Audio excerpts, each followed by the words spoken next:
If you don't know, is the School of Worship Leader, School of Photography, SOP. Yes, School of Photography, Dennis Farringer. He's been leading that school for many years. It's very successful and very hard to get into. So if you like photography, go now.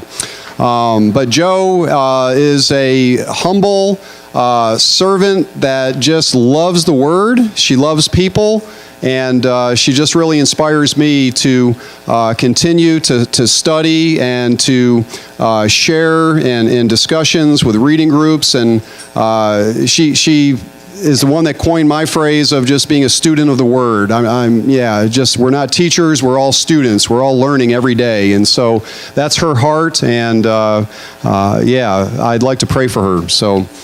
Yeah, Father, thank you so much for giving us this time with Joe, and we just pray your blessing upon her. May your heart come through her lips and just bless the school with all the revelation that you want the students to receive this day. We pray in Jesus' name. Amen. Thank you. Thank you. Thanks, Mark. Hey, can I use this? Yeah, absolutely. Uh-huh.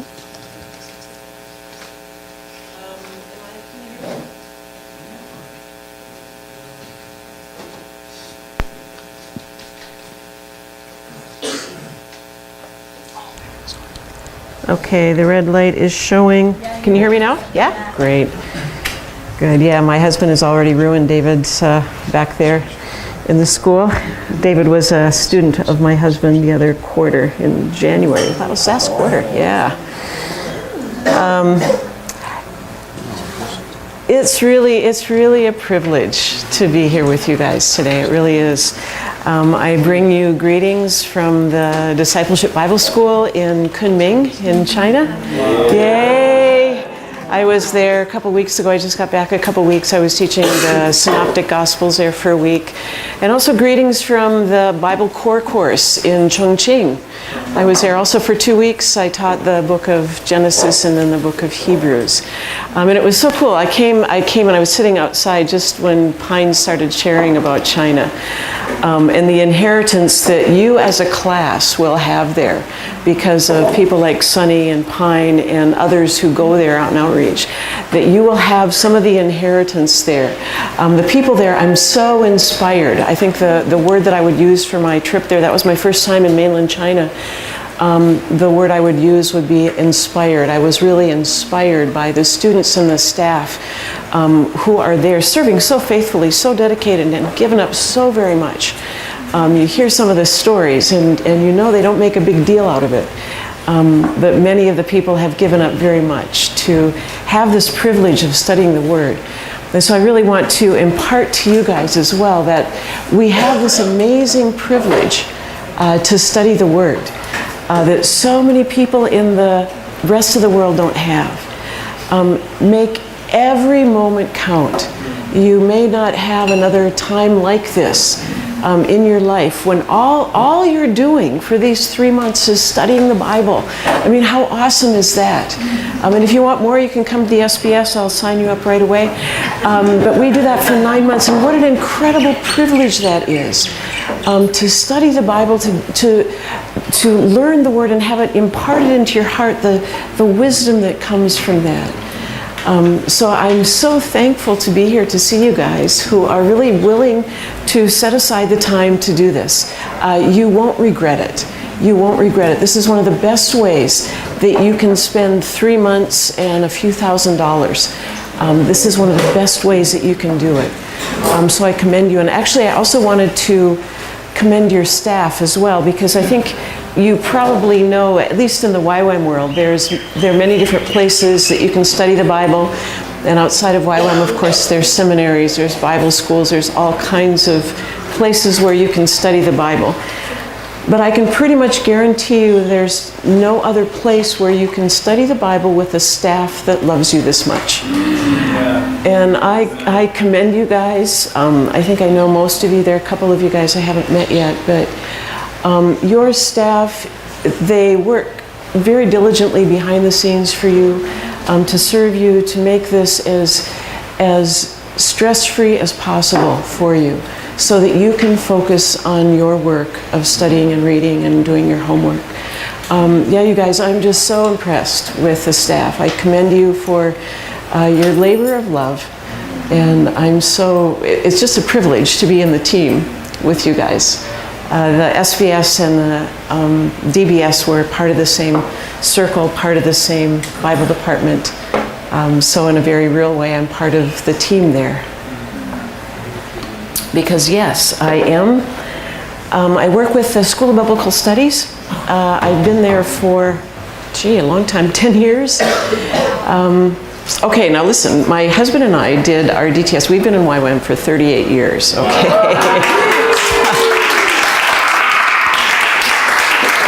What that means, of course, is I started when I was about 10, though, okay? So, but it's been just an incredible journey, and yeah, life in YWAM, as you know, isn't without its problems, but I'd much rather have these problems than other problems that people have. And just in case if you have a family now, or if you're thinking about getting married and raising children, YWAM is the best place to do it. I think we have a couple of dads here, a couple of moms probably too. YWAM is the best place to raise kids. Joshua, I'm sure, could attest to that. He turned out okay. Pretty much. Pretty much okay, yeah. But we have 2 kids. Our daughter and her Danish husband are serving with YWAM in Perth. And they're actually moving to China. I didn't tell you that. Our daughter and son-in-law are moving to Shenzhen in January. They've had a vision for China on their hearts for about 10 years already. They lead DTSs, they do a lot of other things too, but they have 3 little girls, our granddaughters, and then we have a son who is a linguist, and he works with a nonprofit organization in the East Coast of the United States that researches and catalogs disappearing languages. His wife is an adult educator and works with a missions organization as one of their recruiters, actually there. So they turned out okay as well. So at least 3 people, Joshua and my 2 kids, have turned out okay. I know that Mark's little girl, she's not little anymore. I saw her the other night. She's 10. And the other children that are represented here, you won't regret raising your children in YWAM. It's a great place. So we've been in Kona actually for 26 years already. We did our DTS in the Netherlands. We stayed there for about 12 years. Our kids were born there. And then we moved here so we could focus more on training and mobilizing.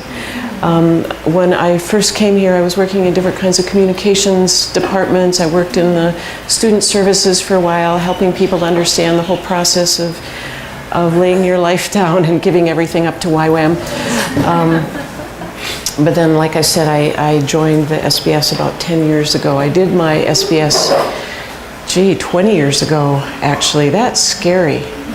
And to me, what I'm so thrilled about is that there are people like you guys that are here studying the Bible when you're in your 20s, when you're in the 30s. I wish I would have started that early. I've only been in the Word to study actually for about 10 years since I joined the SBS, and I wish I would have started earlier. I'm going to make the most of the time that I have left on the planet, but I commend you starting at this age. If you invest the rest of your life in Bible study, who knows where the Lord will take you. But I think you know already that anytime you're in a class like this, you're not just doing this for yourself, right? I mean, you know that already. You're not doing this for yourself. Yeah, you'll get some good information. You'll get some life change. That will happen.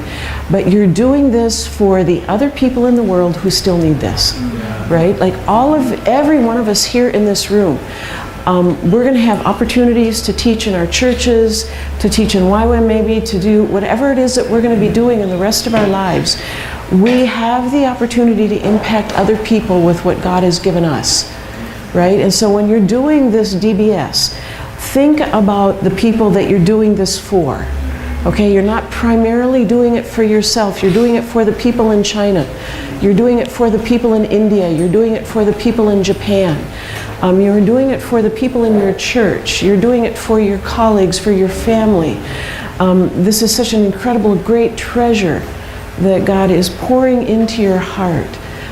You've set aside the time to do it, and I know that there is a reason that he's called you to this school, and I am very confident, I can say with assurance, that the reason he's brought you here, no matter what you're thinking right now, the reason he's brought you here is because he has people that he wants you to influence with this stuff. He has people that he wants you to bring the truth to.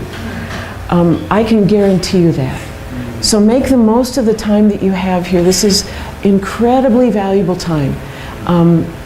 Like I said, there's hardly anything more that you can spend your life doing than studying the Word, reading the Word for life change, and to give out to other people, which is why I'm still doing what I'm doing.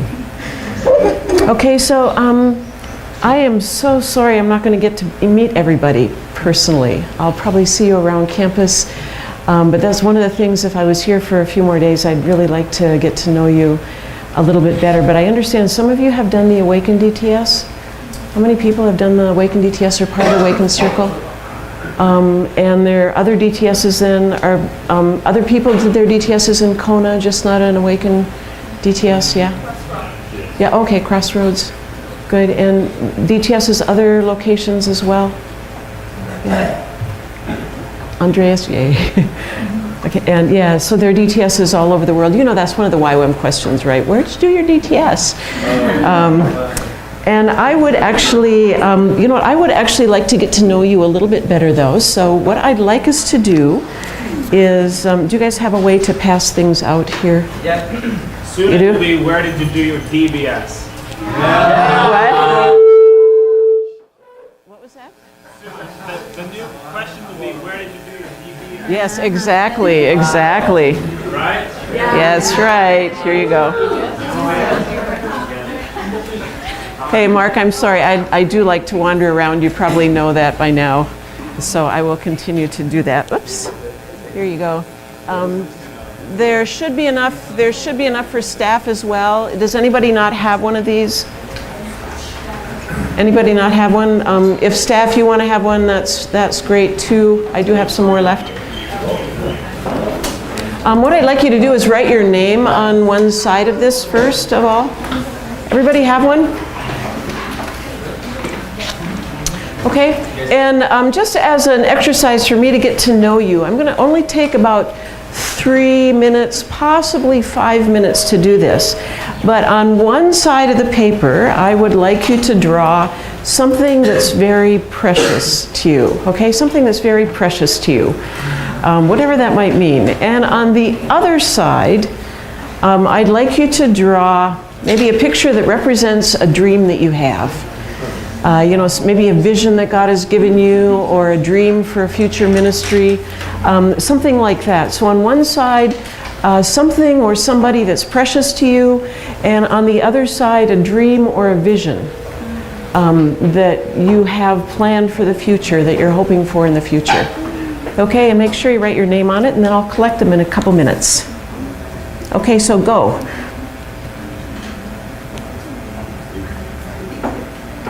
The first picture, who is precious to me? Right, yeah. On the one side, somebody or something that's precious to you, that's very valuable to you, and on the other side, a dream or a plan that God has given you or that you have for the future.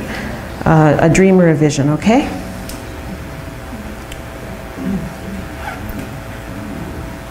Do we write them or draw them? You can draw them. If it's easier for you to write them, you know what? You're not Naomi. You must be. You can write it instead if you want to. Okay. Yes.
Okay, a couple more minutes.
Okay, let's wrap it up and then pass them towards the front so I can see them too. It's a great way to get to know what's on your heart and who you are.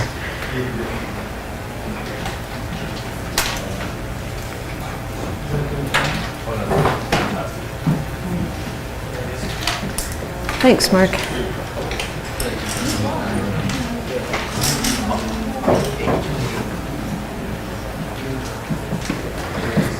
In the meantime, I'll show you mine. This is my very precious little turtle. As I mentioned, we do have 2 children, but we do also have this precious turtle. And she belongs to our son actually, but she's about 23 years old now and a very precious part of the family. And this is my dream. Actually, sometime what I'd love to do is to live in a house where we can invite people to stay with us. Right now we don't have that, but I'm still trusting that sometime we will. That would be great. So that's my little dream and vision that I have for the future. Thanks.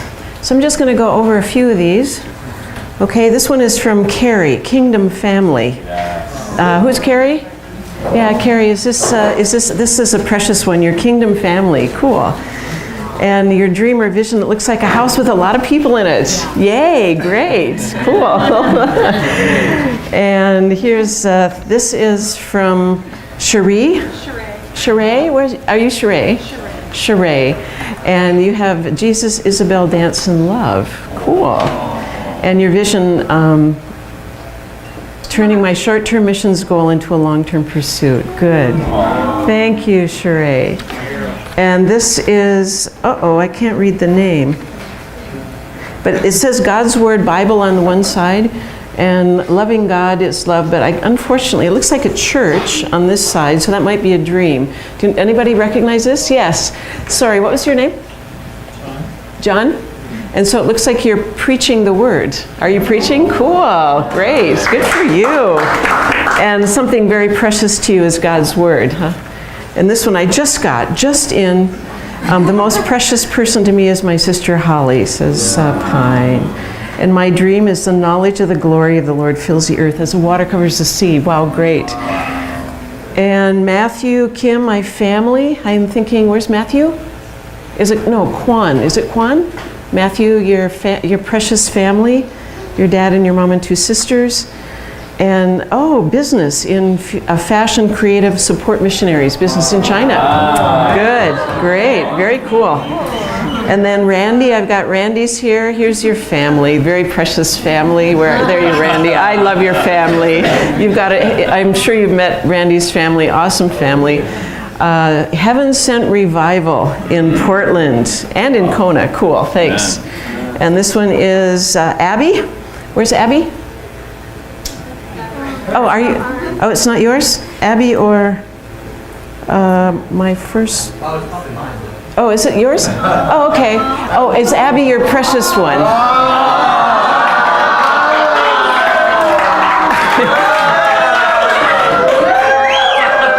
There you go. There you go.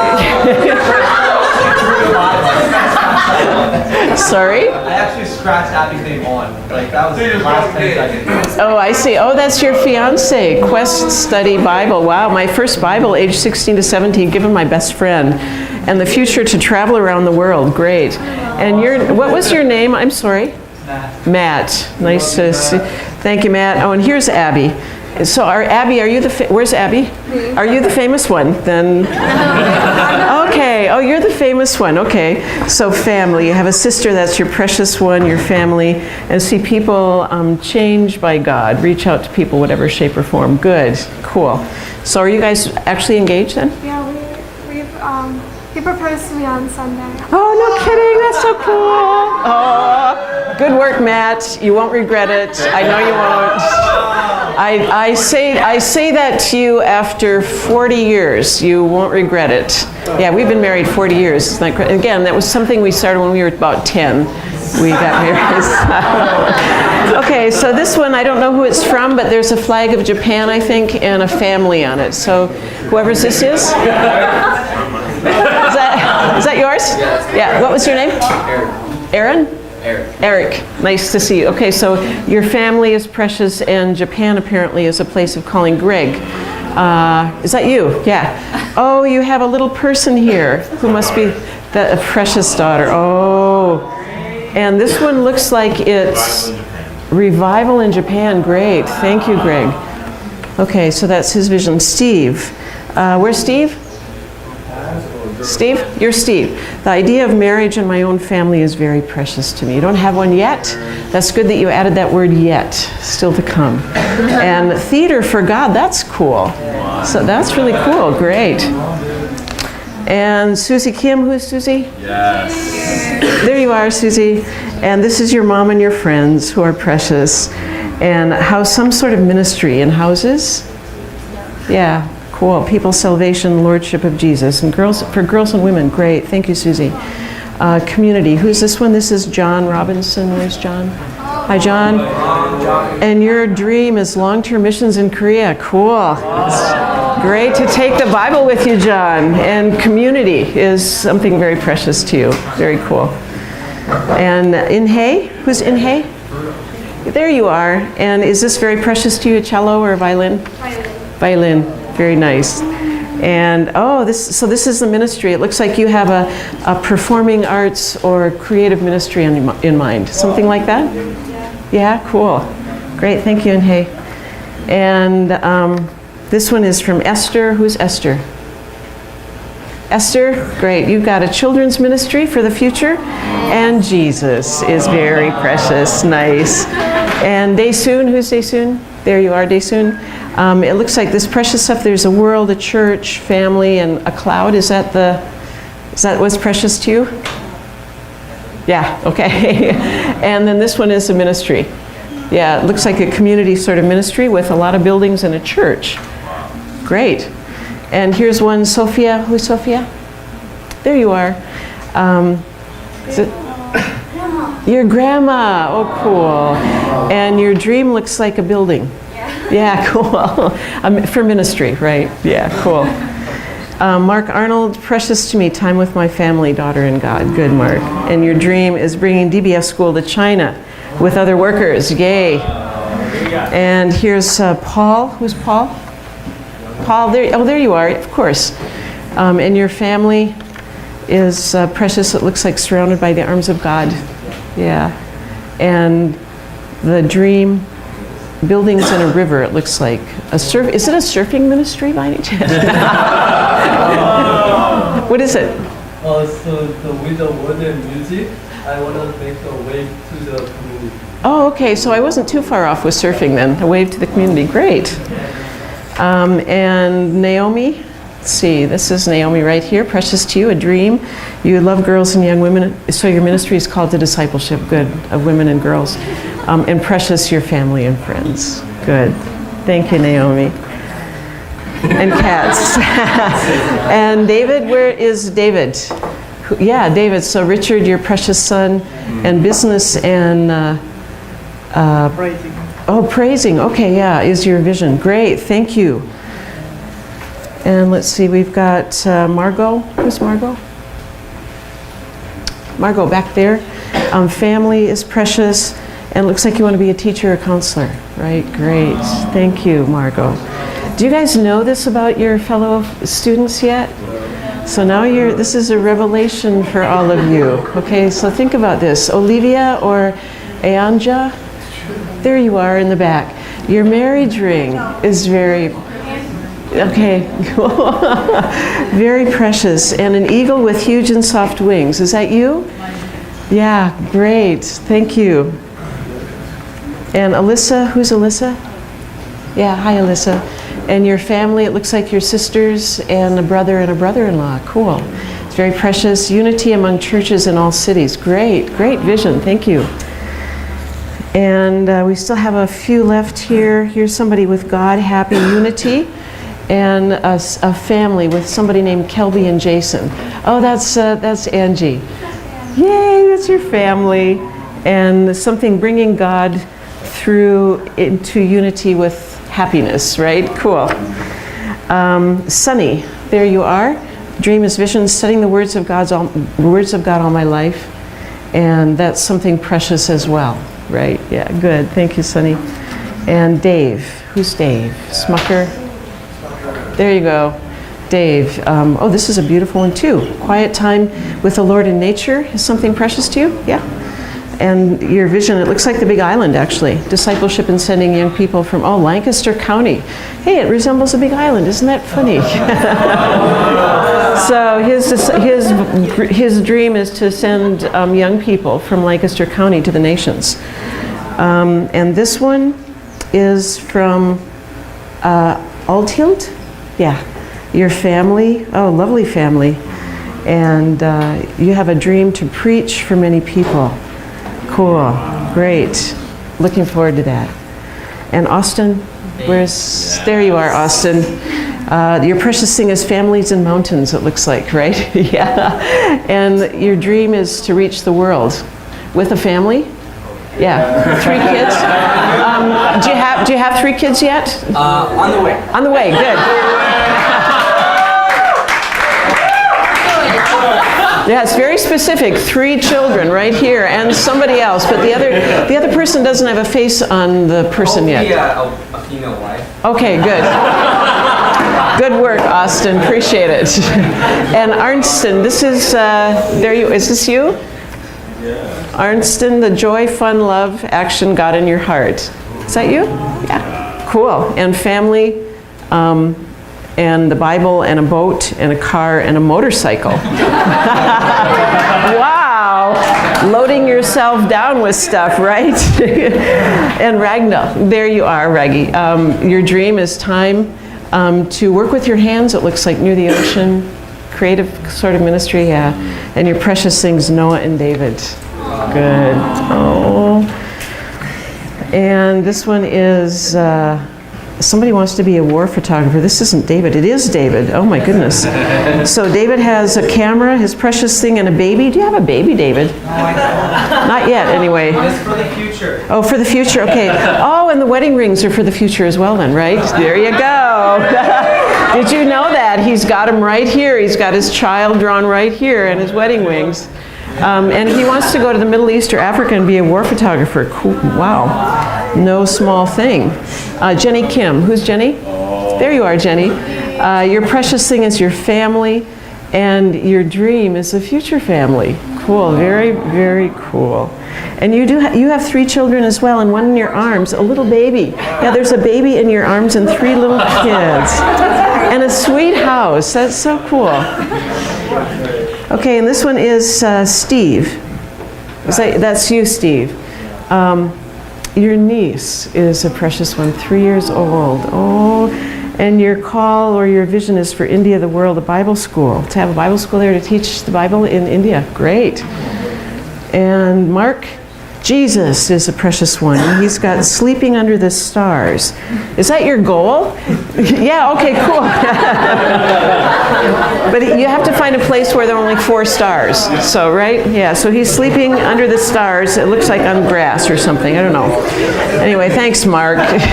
Aaron. Who's Aaron? Yeah, thanks, Mark. Aaron, you've got a family. Is that your current family or future family? You should be able to tell by how well it's drawn. No, I'm just kidding. Yeah. No, current family. Yeah, current family. Cool, great. So you have 2 kids? Yeah. Cool. Are they here right now as well? Yeah. Great. And a vision, it looks like you have lots of houses reaching the world. Yeah? One house, yeah. Oh, one house reaching out to the world. Thanks, Aaron. Okay, Joseph. Who's Joseph? There you are, Joseph. Family, I guess, is very important. And serving in foreign nations. Shining somebody's shoes. Cool. So serving in foreign nations, that's a very good photo or picture of that. Very good. And this one is Sarah. Sarah. Oh, Sarah. Sorry, you're Sarah. Why are you laughing at me? I don't. It looks like your dream is for Japan, right? Cool. And precious to me is a mountain, God, and just being awed by God, it looks like, right? Cool. Thanks, Sarah. And Jeremiah Thatcher. Where's Jeremiah? There we go. Jeremiah, your family, especially my mom, dad, older brother, and sister, and the nation of Egypt. Wow, and reaching Muslims. Cool. Great. So that's his call and his dream. Very cool. And my sister Simeon. Oh, this is Christoph. Where's Christoph? There you are. So your sister Simone. And to live in Amsterdam. Wow, cool. I like the bike. Gotta have the bike. Amsterdam is one of the most amazing cities in the world. It really is. Cool, that's great, Christoph, thanks. And this one is Joshua. I know you, Joshua. And it looks like your precious thing is swimming with the Bible. Are you swimming with the Bible in your... Hearing the voice of God. Oh, hearing the voice of God. Okay. Now, if you look at this, you can understand why I thought it was swimming with the Bible, but that's okay. Joshua, you're a great artist. I really appreciate that. And it looks like there's a big arrow pointing to the world. So either you have an atomic bomb that you're sending right there, or it's an arrow to reach the world. One or the other, right? Either one works, right? Yeah. Thank you, Josh. Okay, and this one is a church planter. Jane. Who's Jane? Jane, there you are. So your precious is your daughter. So you have a son as well? Cool. Great place to raise a child is here in Kona. We've got a plan for your life here in Kona, Jane. And your dream is to plant churches. Great, thank you. And this is from me. No, this is from Ellie. You're Ellie. And Egypt, China, Korea, California, and Japan.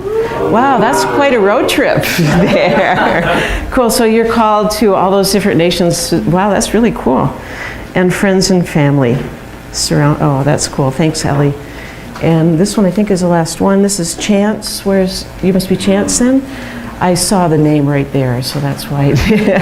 Your family? I didn't draw because I'm not really an artist. That's okay. That's what everybody says. Anybody ever been in a class of 4-year-olds or 5-year-olds? Anybody ever been around 5-year-olds? That's how I draw. Yeah, no, but no, the thing is, what's really interesting, you ask a class of 5-year-olds who can draw, and everybody will raise their hand, me. You ask a class of 15 or 20-year-olds how many people can draw, and everybody says, no, I can't draw anymore. So what happens between the time you're 5 and the time you're 20? You know, my theory is school beats it out of you. Chance, maybe you should try drawing a little bit. Yes. Yeah, you can do it. If you could do it at 5, you can do it now. So my family is what I cherish and hold close, my 3 brothers and mom.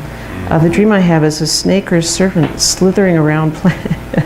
Wow, interesting. I think it symbolizes like the demonic entities in this world. They can really oppress us believers. Oh, okay. And I think maybe I could help be like a defender for the oppressed. Wow, great. Great. Oh, that's really cool. So now I'd like you, as the class, you've heard some of these different dreams and visions that your classmates have. Keep those in mind, and these are things that you can pray for. Keep in mind the things that they hold valuable as well. These are things that you can pray for your brothers and sisters, and for my turtle as well. Okay? So, we have, what time do you guys take a break? Between 10:15 and 10:30, just whenever you like. Okay, and then we go until about 4 this afternoon, is that what you said? Right? Yes. Till about 4? Okay. Yeah, I mean, we have the whole book of Ezekiel to do, and we haven't even started yet, right? 4 minutes afternoon. Oh, 4 minutes afternoon. Okay, so we'll take a break in about 20 minutes or so. What I'd like you to do is, okay, now remember, do you remember reading this book of Ezekiel? Okay? And you've just done that in the last couple of days, right? Okay, so what I'd like you to do is talk with your table mate, and what was it about Ezekiel that impressed you, or puzzled you, or that you had questions about? Something about the book of Ezekiel that jumped out at you, maybe that was really, really cool, or really, really weird, or something about the book. Just talk together for a couple minutes, and then we'll hear what you have found.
let's come back together.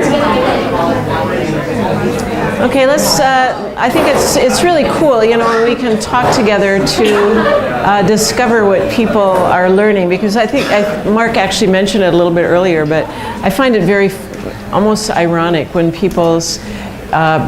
You know, they say, well, why don't you come and teach in our class or something? And my whole idea is I'm not really a Bible teacher. I am a student of the Bible, just like the rest of us. And I think it's so valuable to hear the insights that we're all getting. And so I do this for my own sake, just to hear what you guys have learned and all the different insights that God has given you. Is there something that you would like to share? Something that you and your table mate discussed that was really meaningful for you, or weird or puzzling, or something that was important, something that jumped out? Anybody want to say anything? You don't have to if you don't want to. Yes. Ellie. Yes. So I was kind of confused about why kept calling him Son of Man, and then I couldn't remember why. I couldn't remember why Jesus was called Son of Man, and then Adam is the same word for man, right? So really he's calling him son of Adam, and then it made more sense. And then I was like, okay, like cool. He's like establishing the descendant or something, being like, I created you, almost. Yeah. Oh, cool. The Son of Man, yeah. I'm sure everybody noticed that. Anybody else want to share something that, yeah, Dave? Let me take it so you'll get feedback. Oh, okay. Thanks, Mark.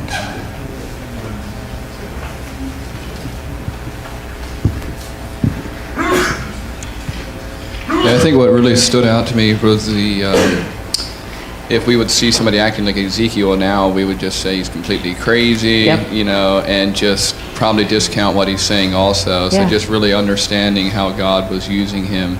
But I think the book probably raised more questions. Those last several chapters about the temple, the new city, probably raised more questions than answers for me. Yeah, good. Just trying to get a better understanding of that. Good, good. Yeah, anybody else want to share something?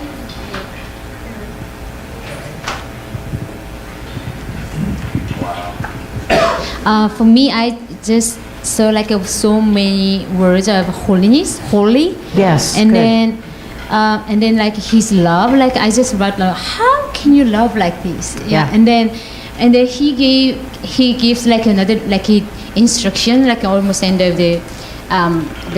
this book. And then I saw like no defects and a perfect ram. And then when I saw this, like I just like, we should have the like this, like this should be the condition of our hearts, like no defects and then a perfect heart. And then he said like, I'm gonna like give you like a new spirit and new heart. So which is totally different from before. So it's just perfect and a new defects at all. Yeah, it was so cool for me. And then another thing like he mentioned about like, I have honored my name by creating you mercifully. And I was like, wow, your mercy. That is your way. Like, is the like way you made your name honored? It's just so good. Yeah, it's really true. The mercy. I think you guys have seen that through the Old Testament. Don't let anybody ever tell you that God in the Old Testament is not merciful. You had something. I don't know if can I come back here and not too much feedback. I was noticing yesterday.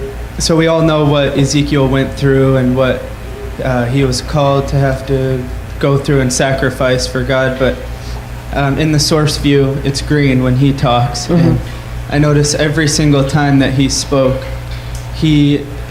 every single time he referred to God as the sovereign Lord. Wow. And every single time. So it wasn't that he said, yeah, it was so hard, but I did it. It was, I did it. And it was, he's still the sovereign Lord. Lord. Good. Good, thank you.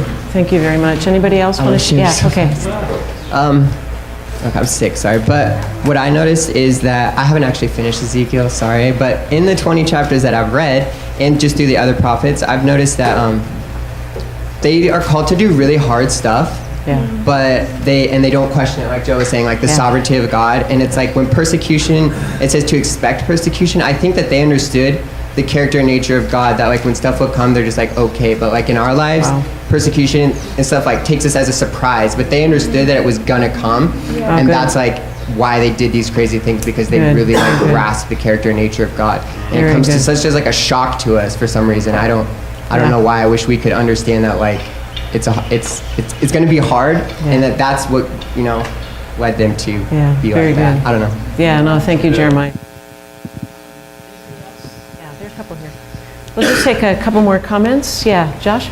I just think like Jenny and I were discussing the book of Ezekiel in general, and she said like she sees it in a way of a view of an artist, and to see how much it paints such a grand picture of just Yes, how much good. God is doing. And I viewed it almost as an overall picture. So it's like, wow, God can see. Even in the days of the exile of Israel, that God had like such bigger plans, and it does say like He is the sovereign Lord, and He has the bigger picture of than what Israel was seeing. And so it was just such a marvelous display of how much God can just really do in the exile of Israel. Yeah, very good. I'd love to see big paintings, a whole series of paintings of this book, like Revelation. Yeah, good. Thanks. Yeah, Hi. go ahead. Actually, I could relate this book of Ezekiel to my outreach. Oh, really? I went to Britain and Germany for outreach, and there we were like discussing crusades and World War and the recovery of Jerusalem. And the person who was speaking about all those kind of things, he was actually picking some verses from the book of Ezekiel, like especially the dry bones coming alive and taking flesh and revival. Yeah, Amazing. and the speaker mentioned that dry bones kind of represent Holocaust. And interesting. yeah, the Jewish people that were like dispersed all around the world, they're coming back to Jerusalem. Interesting. And more believers of Jesus, which is really hard for them to like publicly display. Right. Yeah, the believers outnumber the day of Pentecost, and it's actually happening. The revival is taking place. So when I was reading the book of Ezekiel, I felt like all these symbols and just his predictions. Yeah. God is perfect, and it's actually coming. Yeah. It's actually coming. So the sense of assurance was there, and it was like, this awe. Like God is working, and God has His plans, and us as believers, just witnessing all those Great. things. Yeah. It just makes a new covenant so true. Like, It's really true. Good. Yeah, Very all good. those promises are coming true. Yeah, no, I love that whole idea of new life into dry bones. Really good. Yeah, go ahead. In the book, there's so much repetition of they will know that I'm the Lord, the Holy One, and Good. so like Yeah. I've underlined it, and there's like over 50. Yep. And so, and then he always says, I will do this because I will jealously guard my holy reputation, or I will guard my holy name. Yeah, And good. name, like we learned from week 1, is identity, and like I will do it because of who I am, like, Yeah, and I good. am merciful, Very good. gracious. Very So, good. Good work. Yeah. Thank you. Because actually, did you have a comment too? Yeah. Aaron? Yeah.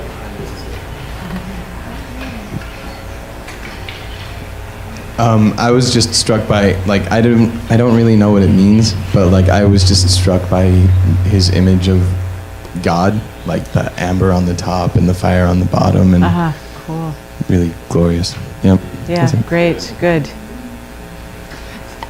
He is using the picture that God is the river and the water, living water, and I love the picture in the end when he in the end swim in the water. Yeah. And I want to Cool. do that. Yeah, no, wait till when you get to the book of Revelation, you'll see this all comes back. It's so cool. You can turn it off if you want to. Thanks, Andreas. Yeah, great. You guys have gotten some really good insights. And do you see how, sometimes people think that Ezekiel is a very difficult book to understand because what you think about are these weird visions and stuff. But when I hear what you guys have, and this is just a few people that I listen to, when I hear what you've gotten out of it, you've gotten some of the main things. And there are a couple of things that a couple people pointed out. Ellie pointed one out, and you did as well.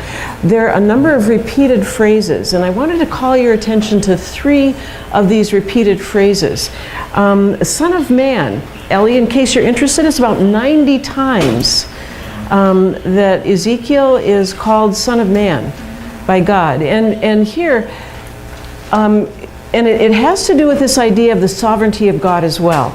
And so you see this incredible contrast between Ezekiel, who is a limited human being, the Son of Man, and then this contrast between the sovereign, all-powerful God. And I think that this is one of the ways that Ezekiel is using this word or this phrase, the way God uses this phrase in this book to show the incredible contrast between this fallible, weak, powerless human being and the sovereign, all-powerful God. And there's this amazing contrast there between the Son of Man and the sovereign God. This phrase, the Son of Man, as Ellie pointed out, it is used later for Jesus. And tomorrow actually, you'll be going into the book of Daniel. It's very interesting because in Daniel, this phrase is used in a little bit of a different way. In Daniel, he talks about the Ancient One. There's somebody coming like the Son of Man to the Ancient One who has dominion and glory and kingship. Okay, and that's just about the same time when Ezekiel was prophesying. But this term Son of Man then starts taking on some messianic concepts. By the time that Jesus came, and this would have been more than 400 years later, 500 years later, after Daniel, when Jesus came, the people were expecting that the Son of Man would be something that the Messiah would carry because of this glory and the dominion and the kingship that it talks about in Daniel. But I wanted to point out that difference here. It seems like there's this contrast going on between the sovereign God and the human being. In Daniel, you'll get a little bit of this idea of the Son of Man becoming one who has dominion, glory, and kingship. And then by the time Jesus arrives several hundred years later, it's a messianic title, actually. So watch for that. Some of these phrases develop over time. One of the other things that I wanted you to notice as well, and especially with YWAM, we're called into this organization. We're called to study the Bible in a missions organization. Don't miss the word nations. If you look for the word nations, you'll find it probably 80 or 90 times in this book. And you'll find it in a lot of different contexts. One of the contexts is the comparison between the nations and Israel, and a lot of times it's not very favorable. As you know, Israel was called to be a light to the nations, right? They were called to bless all the families of the nations. Unfortunately, by the time, actually almost right away, they were neglecting their calling, and they had become actually a curse or a mockery to the nations. And we see that in this book, that even though Israel was meant to be a blessing to the nations, by this time they were called a disgrace and a mockery to the nations. Like all this stuff that's happening in Israel, as you know, it doesn't happen in isolation. There's a whole world around Israel. You know that already from the nations that you've looked at. But none of the stuff that's happening in this book or any of the other earlier books in the Old Testament happens in isolation. It's all in the sight of the nations, in case you hadn't noticed that. When they go into Jericho, for instance, you remember that Rahab said, all the nations are afraid of you, or we're afraid of you. Do you remember that? So it's like everybody was aware that this was a called people, that they had a special relationship with their God, that their God was supposed to be powerful. And so all the stuff that's happening here, both judgment on Israel itself, as well as judgment on the people, and then also the restoration that's still to come, is happening in the middle of the nations. And one of the things that, this is a repeated phrase that comes up a lot of times, is then they will know that I am God. Or you will know that I am God. And this is in this context. This is one of the ways that the nations is used. All the stuff that God is doing in the nation of Israel and around the world, all this stuff is to show the people who God is. Not just to show Israel who He is, but to show the nations who He is. And this happens through the judgment that He does. You can see that God is very, very just. And so you can see who God is just by the judgment that he needs to pass down. But you can also see God because of His mercy. Here we have several hundred years of the people that were meant to be special, set apart, holy people who have dishonored His name. This is the kind of people that the nations are seeing. And so when we see that the mercy of God, if it was me, they wouldn't have gotten out of the wilderness, seriously. I would have wiped them all out. It wouldn't have just been the first generation, it would have been everybody. Maybe Moses I would have saved, I don't know. But no kidding, God has had such mercy for these people, and that's what the nations also see. So as we think about all these things that are going on, watch for that in your future reading of Ezekiel, that all of this is happening in the middle of the nations. The nations are watching, just like our neighbors watch us. You know that, right? The neighbors watch you. Everybody knows when we go down in a herd to, say, Kona Haven or Daylight Mind or Starbucks or something, everybody knows we're from the University of the Nations, right? So we've got neighbors watching us, and this is the same there. That in a little bit bigger scale, the nations are watching Israel, watching to see what God does with these people who are so stubborn and with these people that are meant to be different. Okay, so that's especially important that God never was just interested in Israel. Their call was to bless the nations. And if they're going to not do that in the way that He's called them to, He's going to do something else. And so He's going to show His name and show His character, show His glory to the nations by the things that are happening there in Israel, both in judgment again and in restoration. He will do that. So watch for that. So those are three of the repeated phrases that really help give us a picture of this book of Ezekiel. It's quite an amazing picture, again, really different from the weird visions and dreams that we sometimes think about. But this idea of the sovereign God who has picked Israel for a purpose, they've failed in everything, and now judgment is just about to come. And how God, even in the middle of His judgment, longs for them to come back. So He sends people like Ezekiel and Jeremiah and all these other prophets. He calls them back. And in the middle of everything, He's showing His holiness and His greatness and His glory, His sovereignty to the nations at the same time. Okay, so that's a little bit. Any questions or comments on that? Let's see. I'll just say one more thing, because in this book there are a lot of things that we don't understand, right? I think you guys are already aware. Okay, you've been in the DBS for 2 months already, right? Our SBS students have been in the SBS for 8 months already. We only have 1 month left. And I think by now you're understanding, and somebody actually mentioned it over here, by now you're understanding that the DBS isn't going to answer all your questions about the Bible, right? And there's a lot of stuff in this book that we may not understand on the first reading. This is why we have the rest of our life for Bible study. Okay, because what the DBS will do is that it may raise more questions, and I hope it does. I really hope that the DBS raises more questions, because what it will do for you is give you the tools for studying for the rest of your life. Again, I urge you, start studying now. Don't wait till you're my age. But it will give you the tools for studying the Bible for the rest of your life. And the other thing that the DBS will give you is the ability to ask better questions. Okay, sometimes the questions we ask are not actually the questions that the Bible is answering. I think you probably noticed that already. We have some questions about the creation story, but Moses is not answering the questions that we're asking. He's answering different questions. So it helps us ask better questions. And like I said, we do this in 9 months. In 9 months, we're also not to be able to answer all the questions, but we answer a few more. So if you've decided that after the DBS you really want more, I can sign you up for SBS right now. Okay? We have one starting in the fall. Yay! Yay! Okay. Yeah. Kona.